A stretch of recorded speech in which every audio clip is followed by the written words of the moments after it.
Hi, I'm Diana Rosa, and I am co-organizer of the EQUUS Film Festival. We are at our 6th annual EQUUS Film Festival, and we are at the White Hotel in New York. We're doing a bunch of panels today, and with me is Frank Calo, and Frank is going to talk about book to screenplay to film.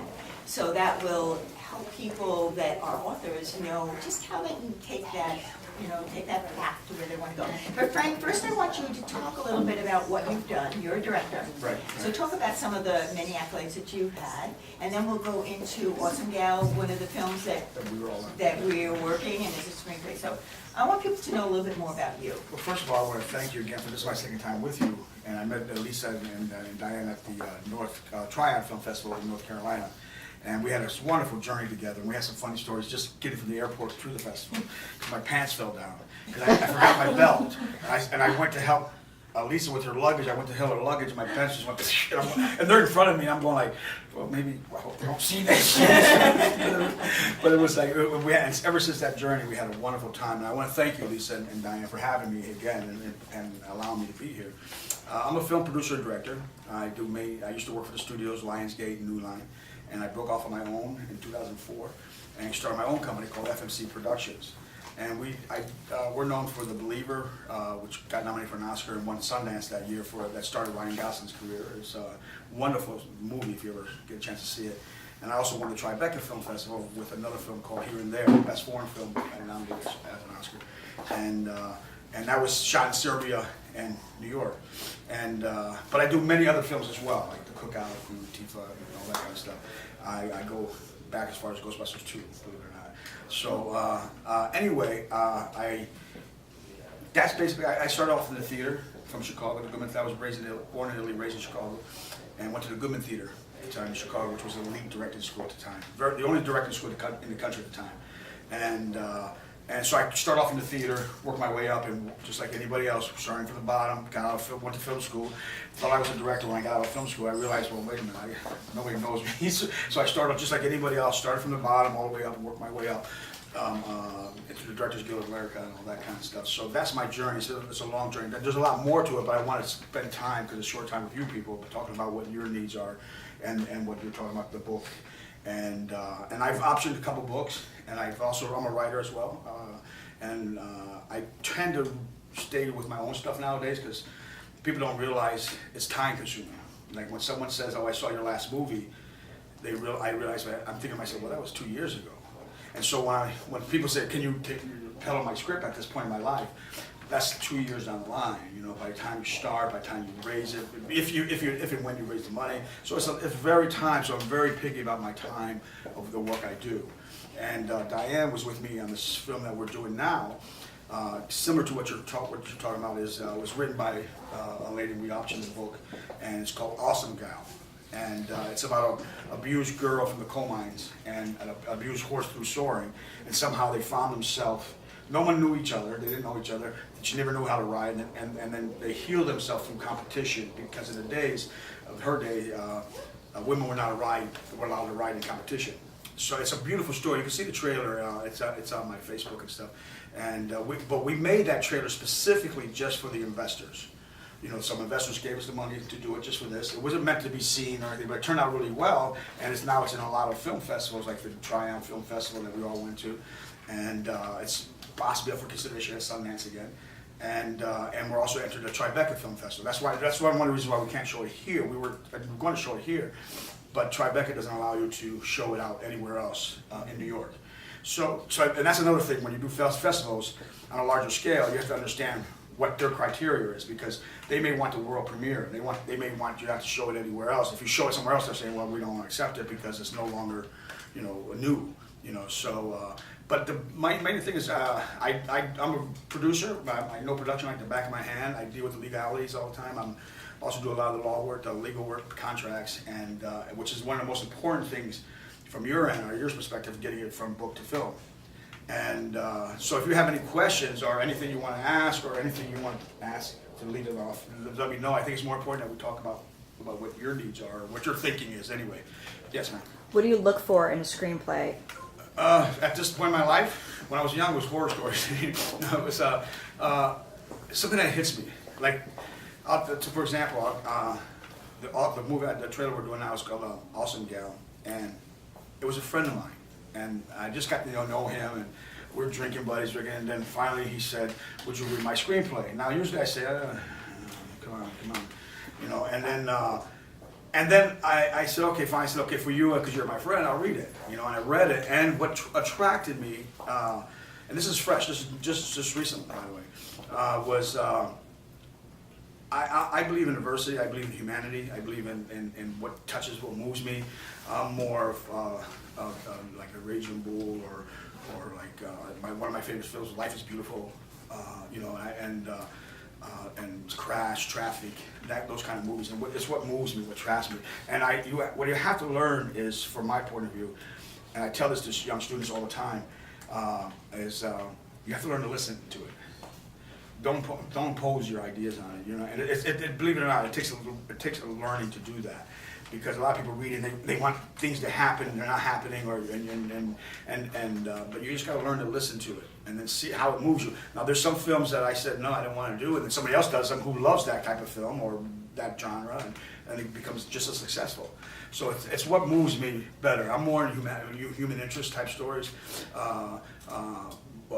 drama, people overcoming things like, I was a big fan of Karate Kid, the original Kid, fish out of water type stuff. Well, it's just a follow up to that. Does this being based on a true life story make that much more of a gut punch and get you? Yes, and I learned from it too. See, I had no idea. I come from a horse family, but not like any of you people here, like Diane.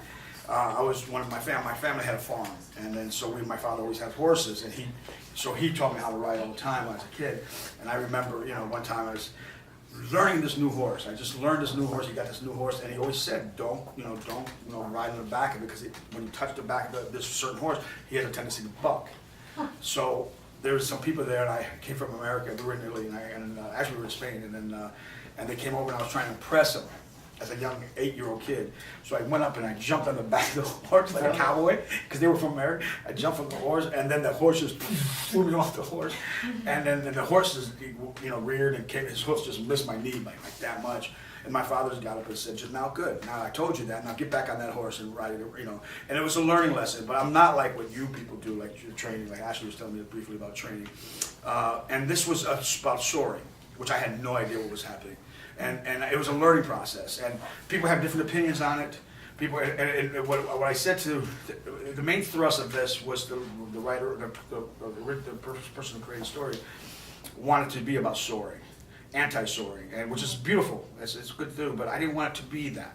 I wanted to be a part of the abuse of the horse, because there was a girl involved who's in the coal mines, and she's being abused too, and they find themselves. So to me, it was the healing process that they went through together, and their journey to that healing process, and all the obstacles that became that. So I said, let's make sure that this is we don't want to hit people over the head with it. You don't want to say, here, every frame has to be soaring. It's not that. So, and now it became more of a human interest story between the two figures, and then I went through this incredible healing process. So you learned a lot about soaring, and I don't know if everybody Yes. here knows what it is, so Yes. if you want to explain a little bit. Soaring is what I've learned. Do you know what soaring is? Yes. Okay, then maybe you should explain. No, you should do it, because this is your movie. Frank, No, because okay. it was exciting to me when you finally discovered. I mean, Yeah, literally. because remember we had those conversations. We had the again. This was 2 years ago when we went there, and we all met, and then they were teaching me about soaring, because I said to I brought them down with me. It was their first time coming to the Triumph Film Festival in North Carolina. I said, you know what, you've never been there before. Just get the experience, get the know-how, get to meet people and stuff like that. And then I met them, and then they were talking, and then that's when I found out about the EQUUS Film Festival, and they were telling me about that. And I said, you two should meet. We should all sit down and talk, and let them tell, enlighten us. So and we had meetings all the time at breakfast and this wonderful place, and that burned down. Yeah. And we came up with the trailer during that year, and then a year later it was done. We achieved that. And we showed it this year this past October. But soaring is a process that they did with Tennessee walkers, and that the gait that they have, and when you're watching it, you don't realize that the higher the gait, and you're going, oh, that's beautiful, is the more abuse that horse went through, because they put this chemical. There's different methods, but this method that we're dealing with was they put these acid chemicals, gasoline, and they burn the shins of the horses, and then they teach it how to get that gait up because it's in pain. And then what they do is they put this extra hoof down in the training process with nails through it. And so the horse is going down, and it's like, oh, it's getting pain every time, and that's how they train them. And there's both sides of the stories. I mean, believe me or not, what I've learned the most important, how political that issue is, especially in the South and in the horse community. And some people disagree with it. Most trainers, what I've learned, who had owned turn-and-seat walkers for competition, they just gave it away to a trainer to do that. And they kind of like looked away on the other side and said, okay, you do that, you're the trainer, don't tell me how, I don't want to hear anything. And they go and then they win all these prizes. So that's what the process is. And it's abusive. I mean, if you see the scars that these horses go through, if you see any of that, it's very painful for them. So that's what the horse went through. And then the girl was abusing them Appalachians. You know, she was a country girl in Appalachians, and her family, she was in charge of 8 of her siblings, and her mother's always out somewhere, and no father. Every kid had a different father. That kind of coal-mining. And she was abused by the stepfather, boyfriend, let's say. And then in the beginning, they meet. They abuse, they run away, and they meet, and then it begins that journey. And our story deals with that she ends up doing competition in those Tennessee Walker competitions without the story, and winning, and a woman rider. Those were the 3 issues that I thought were more important than just, and then through that, you learn about soaring. Opposed to, oh, this soaring's bad. It's not a documentary, it's a feature film. And so it's more like, don't always hit them, it's a fine line, when you're working on, and you have to understand that framework, that fine line of, some people would have taken it and made it all anti-soaring. And then by 2 hours later, you're going like, okay, I get it, I get it, okay, fine, okay. You'll lose that.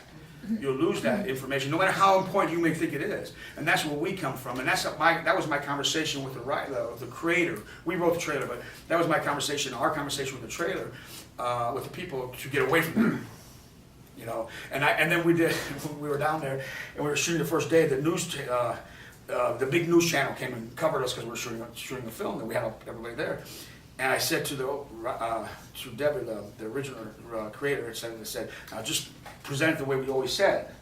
First thing she gets in there, she goes, yeah, soaring is so bad, it's so, and I'm like, oh my God. And then also the newscaster goes, okay, well, what's your story? By the time she got finished, it was like, and I said, well, no, it's a healing process. But she caught herself, she knew, but she was just so used to doing that it's a learning process. So I think and that's what I think. I just spoke to someone that talked about. MJ Evans talked about taking her book to a screenplay, and she's just in the process of going to the film. So I think it would it's in the process of actually, but she mentioned in there that when you sell the book, when you option the book, that you have to give over control. And so I think you brought out some of the things. In other words, that director may have a better sense, a better capability of knowing what's going to work. Yeah, it's a very fine negotiating point, and you have to know. Like, unless you're, what's her name, J.K. Rowling, who created Harry Potter. In the very beginning, she knew what she wanted. She wanted creative control of it. And don't forget, everybody knows her story, that she got turned down by all these publishers, blah, blah, blah. And she's the only person I knew that fired Steven Spielberg. Because Steven Spielberg wanted to do it, and he wanted an American boy to play Harry, the kid, one of those kids from like AI or something like that. And she said, absolutely not. She had control over that, creative control. And what you give up, you have consultant rights. But then there's a final decision. Whoever has that final decision will make that decision. And then he said, well, I can't work this way. And she goes, well, then don't. And then and she was right. I mean, in my opinion, she was right. I mean, there's no right or wrong, but she was, in her aesthetic thinking, she was right. But that's rare. Mostly the time is like you wrote a book. A lot of times, like the very first time I ever dealt with a book is getting around. I was a young kid out of college, and I read this book called I, Gorgeous. It's about a Greek man who was a famous writer, and he lost it. And he was back in New York, and he was, he did a story. He went to Pulitzer like 12 years before, and he was out of shape. He was like 55, 60s, getting his 3rd divorce, and he was down his luck, and he feels like he's having a heart attack. And I love this story. And then he goes through, and then the publisher from Greece says, "What's the matter with you?" And he goes, "I'm having I'm having a heart attack." And the guy at the publisher says, "You're so full of shit, man. You're not having a heart attack." He goes, "Yeah, you don't understand. I'm going through something." He goes, "Listen, just come over back to Greece and write the story of the saints and the Greek saints."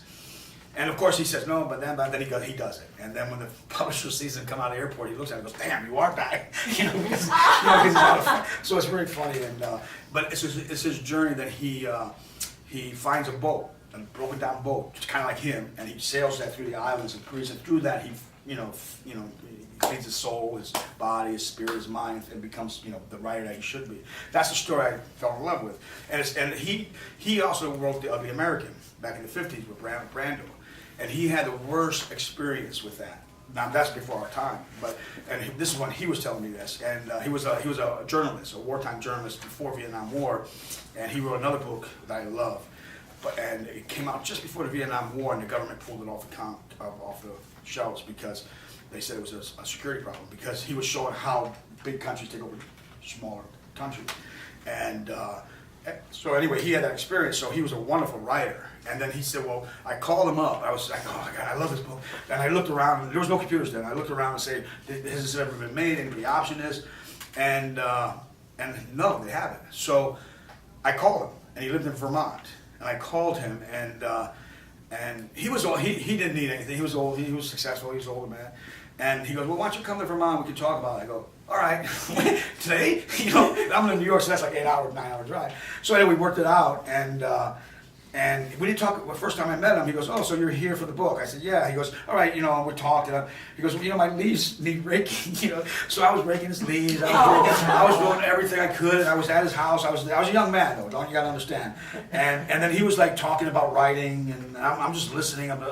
One thing I learned, and I told Diane this in length, is the biggest lesson I've learned is to let go of my ego and just to listen, because we all have an ego. I have a director's ego just as much as anybody else. I want something done, but I learned to sit back and say, wait a minute, what she said is right, a very good idea. So it's a collaboration, number one. What we do is, if anybody tells you differently, that's not true. A director needs like a production designer, a casting director, actors. They need all that, and the reason why you hire them and you see them using the same people over and over, because they have a good rapport. If I hired her and she was giving me bad rapport, not seeing my aesthetics, I would not hire her. I would need somebody there who could support me, because when you're out there, you're all alone, and you need somebody there who can pull you out of the trenches, help, supportively, not like, oh yeah, because otherwise in our business, people will watch you die in those trenches.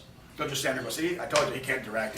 Look at how I tell you. What do you mean? Oh, my sister can direct a little better than that. But you need the people around you that can take a hand and help you out, and that's what you have, and that's a collaboration. If anybody ever tells you differently to yourself, just say, well, no, that's not true, because you need everybody else involved. Everybody has a part, and you have to learn those parts. But so anyway, I was raking his leaves, and finally we had dinner. I'm like, okay, well, we're going to talk about the book. 2 nights later, and then we're talking about the book. He goes, let me tell you something. He goes, then he told me the story about The Ugly American, which I guess in the 50s was a big political book, and he hated it. He hated what Hollywood did with it. He hated what Marlon Brando did with it. Now you're talking about Brando and the top directors, and you're going like, wow, And he goes, as a writer, they ruined the book. They turned it around. They make. He goes, and I don't like people doing my movies. And at the time, Anthony Quinn, who did Zorba the Greek, wanted the book, and he said. He goes, but I don't know if I want to give him the rights to it. I said, well, that's what I'm here for. I want the rights to it and stuff like that. And he's going, yeah, I know you want the rights. And he goes on, and then finally, he said, well, I'll think about it and we'll talk. So I went back to New York, and he called me up, and he goes, 2 days later, he goes, I'm going to give you the rights to this book. And I said, wow. And he goes, you know why? He goes, because you came out here, and you were interested in it. You fought for it. You did everything.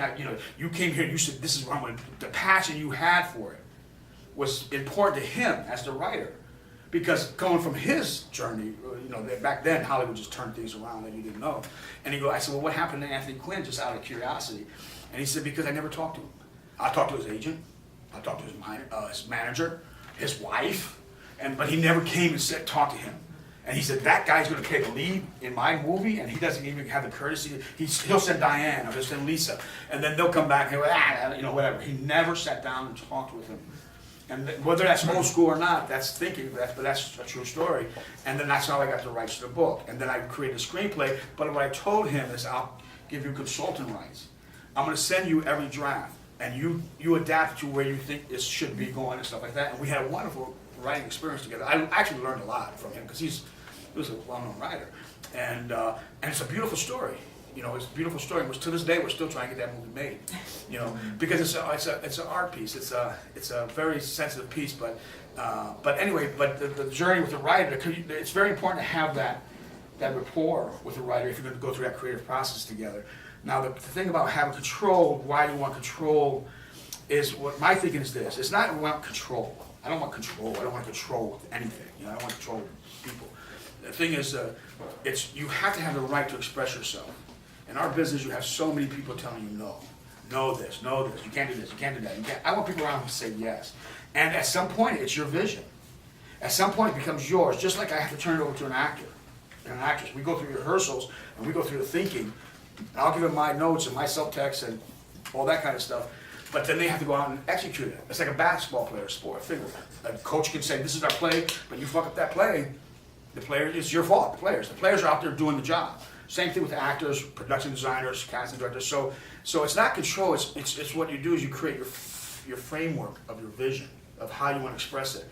One of the best things I've learned was from Eli Kazan, who was a wonderful director. Is the best thing he ever taught me was that he goes, he said to his class, he goes, what does a director do? And everybody's going, they do all the kind of things, you know. He goes, no, your simple job is to tell a story. That's all your job is, to tell a story as a director. But then the question is, how do you tell that story? How do you execute that story? What do you tell your actors? Directing is not like, move over here, or I'm going to put the camera here and you walk from here to there, or you know, it's not that. What you direct is the subtext of the material. That's your vision. That takes time. That takes absorbing it. I can change, I'll shift, I'll say, wait a minute, I think it's about her, and then all of a sudden I realize, wait a minute, this story's not about that. And you learn to listen to the play in the process. And you have, because the play will tell you, or the screenplay will tell you where to go. What's beautiful about books is that it's already written. It's simple. And you can still screw it up. You know, so it's that cross, but it's my vision, or the director's vision, and responsibility, because if the shit hits the fan, who do you think they're going to blame? The writer? You? The production designer? No, they're going to come to you. And they say, oh, I told you this guy couldn't do it. You know, whatever. So it's your vision that you're trying to create. And I've worked with some of the top directors. I've worked with some really young directors. I work with a lot of people. And some of the top directors are from old school. They're tough. Because they're so used to being told no, and the studio always gets in the way and says, well, we want to change this. You know, you have the ending of the book is like this, but we want to change it to where they walk off in the sunset. And they go, well, that's not what the book is. Well, that's what we want. So you have that battle. I mean, if the biggest story, what your answer might help is when Coppola did the first Godfather. They first of all they saw some of the screenplay and the writing and stuff like that, and they said, well, gangsters don't talk. They were like used to George Raft and Edward G. Robinson and all that kind of stuff. They go, gangsters don't talk like this. I mean, and it's based on Mario Puzo's book, The Godfather, which was a wonderful book. And they gave him the hardest time. Then he said, I want to go with, they didn't want Brando. It was the only movie that Marlon Brando ever auditioned for, ever auditioned for. They didn't want him because they wanted Ryan O'Neal, believe it or not, someone like that, who was for The Godfather. And this is the studio now. This is their aesthetics versus the story that you're actually seeing, and that's why I use it as an example. And he says, well, Coppola says, I got to show him. So then Brando did that. He auditioned as his first movie because he wanted that role so bad. And that was his passion. And he didn't, and that's when he created that whole thing with the cotton and the cat. That in the audition, the cat jumped on and he controlled the cat. That's all part of that. And then they hated Mike Pacino as Michael. Don't forget, he was young. He was not who he is now. He was back then. And they said he's not right. And James Caan was supposed to do it. Robert De Niro was supposed to do it. Robert De Niro couldn't get out of his contract with another movie. And they shifted James Caan over to Sonny, and they hated it, and they kept saying, "Gangsters not. This is going to be a shoot-up movie. These gangsters are bad. They're not like this. They don't talk to each other." And he's going like, "Okay, did you read the book?" So anyway, what he did, the very first scene he shot. What do you think was the first scene he shot? If you guys remember the movie, was a scene where Sonny got killed at the home. He said they want shooting. Okay, good. I'll give them shooting. Now back in the 1970s, so it was extensive, that shooting scene. So he shot the scene. Sonny pulls up in the toll booth. Guys duck, and then he goes kick him in the head. And the guy walks over and kicks him in the head. And they send that to the studio. And the studio goes, yeah, now that's a gangster movie. Now and then they but through the whole process, they gave him a hard time. And that's going to lead me to another thing, if you don't mind, is the reason why I left the studios. Because I got tired, because when you're with the studio, I was executive, and I was in charge of greenlighting projects, along with other people, and you have to battle all the time for your projects to go that year, that season. And Robert Shea, who created New Line, was a brilliant man, still is. You know, did start off in horror films, and that's where he made his money and created New Line. Same thing with Lionsgate. And the very first thing he said, when you presented a project, said, I think I got one here, he would say, what's the audience range? And if you said 40 to 65, he would go, okay, nah, forget it. Because the basic audience range is 15 to 25. You know, or 20, and then you sort of say young audience, and then if you have something that goes 50 to 60, like Cocoon or something like that, then that works. You know, so that's what he looks at first, without even reading it. It was my job to read it and present it to him, and then of course he would do it. But I was working on years later. I was working on Now and Then with Demi Moore, and it was about the girls in the treehouse. It was Blake Lively when she was a little girl, Sidney Ricky when she was a little girl. They were all little girls, and they were, and Demi Moore and then played them, and what's the name? Tom Hanks' wife, Rosanna was in it. Not Rosanna. Anyway, they were all in the treehouse. Melody Griffin was in it, and they played the older adults. And that was assigned to me to take over, and it was Demi Moore's first project as her production company. She was a star already, but this was her first one coming out. And everybody in the studio said, nah, this sucks. This is a women's movie. This is a chick movie. This is like the chick version of Stand By Me. I'm going like, yeah, but it's good. And they're going like, nah. You know, so I said, fine, I'll do it. So I spearheaded the whole project. And it became pretty well successful. And when it became successful, we had to get posters. We have to give out posters and say, here's the PR work comes in, promotional department comes in. Everybody's name that worked on it came in. The studio head that said didn't want to do it, realized it's becoming successful, wanted their names on it. And they had to pull their names on it and bump people who actually did work on it. And that's when I just said, you know what, I think it's, to myself, not to them or anything like that. I left in good terms. I just said, you know what, I'm tired of this, man. You know, I want to go do my own stuff. And that's when I started my own company and stuff like that. That's what the studio's for, you know. Go ahead. I hate to interrupt you. I could listen to you all day. Oh, wow, already? Damn. Well, we've got another panel to go after this. Yes. So if people want to know more about you, if they want to know more about the project, or they want to know more about Awesome Gal, how would they get in touch with you? Through Lisa and Diane. No, I live in New York City. You can always find me. I have a Facebook. It's Frank M. Calo, because there's another theater director who's Frank Calo, and we always get each other's.